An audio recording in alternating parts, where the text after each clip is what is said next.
తీయదనం తెలుగు జాతి గొప్పతనం తెలుసుకున్న వాళ్ళకి తెలుగే ఒక మూలధనం.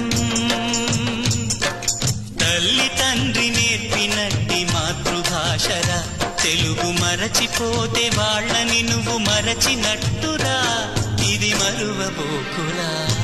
తెలుగు భాష తీయదనం తెలుగు జాతి గొప్పతనం తెలుసుకున్న వాళ్ళకి తెలుగే ఒక మూలధనం.